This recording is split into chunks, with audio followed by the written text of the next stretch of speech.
Hello, this is Connor, and this is TNT The Next Thing.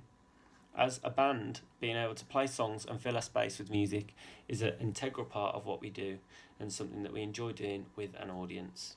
So, the next best thing is our update on how we are trying to understand and make this happen for us while keeping both you, our audience, ourselves, and our crew safe. We are working with many people towards our own event, which will play in September, so this is very relevant to how we plan and prepare for this. Since our first edition, a lot has happened, so let's just recap and update you. On the 25th of June, Oliver Dowden, the UK Secretary of State for Culture, Media and Sport, presented what he called a roadmap of a 5-stage plan to help England's theatres, concert halls and arts centres get back up and running. Dowden said that he desperately wanted to raise the curtain on live performances in theatres and music venues as soon as he can. They are the soul of our nation and linchpin of world-beating creative industries. The fact that he mentioned music venues by the name was reassuring. His idea was that during stage 1 of the government plan we would be able to rehearse again as long as social distancing guidelines are in place. Well, cheers for that, since we moved in a week later. Stage 2 would allow performances for broadcast and recording purposes with social distancing, but neither of these stages would allow audience to be there, which is something that we already know. What other bands have been doing, live streaming sets wherever we can, from our bedrooms. Now we've all moved in together, it's a lot easier. Stage 3 to 5 is going to see a staggered return to live performances with audiences in attendance, first being outdoors, then indoors with distancing. The stages eventually progress with more space and more room for performance until stage 5, where performances are back to normal and back to normal capacity again. The roadmap didn't go down very well across the arts sectors, though, with many people pointing out that grassroots music venues just wouldn't be able to do this. The Music Venue Trust pointed out and stated, "We have consistently told the government that what the culture sector needs is the support to enable them to do what is best. We don't need guidance on how to organise creative activities and connect with audiences. This is what our venues do professionally. We need the money to survive the crisis and plan our own route back to full use."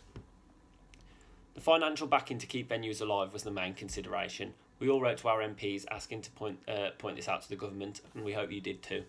And the Musicians Venue Trust team, along with other sectors of the arts, campaigned and lobbied relentless for them to listen.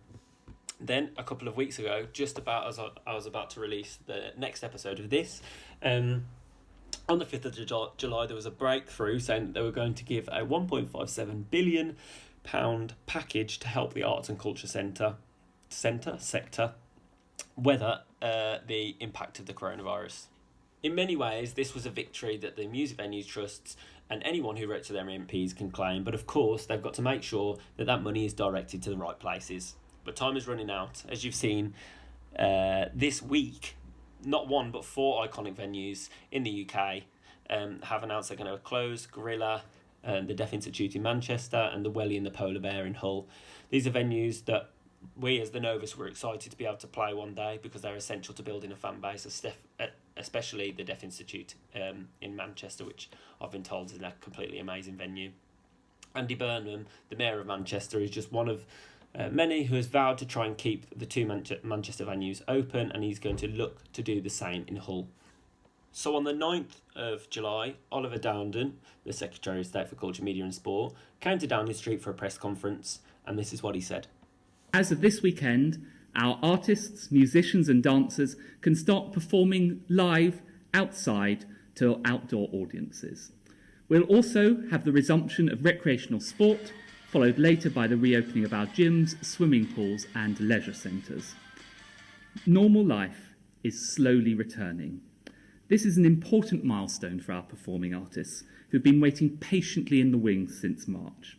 Of course, we won't see crowds flooding into their venues, but from the 11th of July, our theatres, operas, dance and music shows can start putting on outdoor performances to socially distant audiences. That means theatregoers can experience a live play for the first time and in months, and at places like the stunning Minyak Theatre in Cornwall. And music lovers can attend Glyndebourne this summer. Now, I'm sure the theatres that you were going on about were lovely, but they didn't mention any grassroots music venues, and this gave the red light for outdoor performances, but with just 2 days' notice. As you'd see, the likes of the Twang, the Streets, Mark Ormond, all been cancelled. And then, on the 17th of July, Boris himself came to Downing Street Podium and made a more significant announcement which would finally give more mention of actual indoor performances. Here's the clip. Also, from the 1st of August, we will reopen most remaining leisure settings, namely bowling, skating rinks, casinos, and we will enable close contact services, beauticians to resume. Nightclubs, soft play areas sadly need to remain closed for now, though this will be kept under review. We will restart indoor performances to a live audience, subject to the success of pilots, and we will also pilot larger gatherings in venues like sports stadia with a view to a wider reopening in the autumn.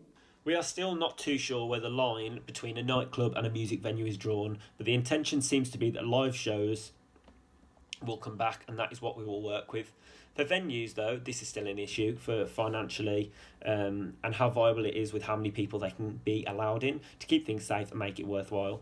Meanwhile, it means we can push ahead with organising our own event with the real possibility that we'll be able to perform live for you in September. It won't be like any other gig, but we're going to make sure it is special and safe.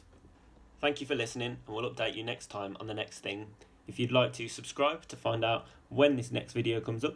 Also, if you'd like to find out about our gig in September and all the details for it, which we'll be releasing progressively on our mailing list, there should be a little box that will pop up somewhere here now, or you can go to the link in the description. See you next time, take care and stay safe. God save us.